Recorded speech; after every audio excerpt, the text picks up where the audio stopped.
Let's take a look at this. Customer complaint, intermittent no start condition, which means the car won't start sometimes. Whenever this happens, the starter would go like.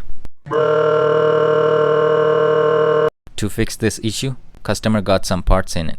Let's take a look at it. That's a brand new battery. And that's a second brand new starter.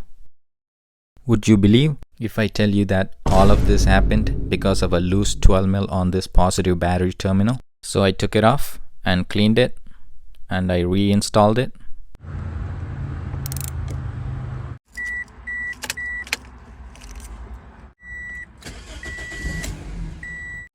And looks like we have a fix.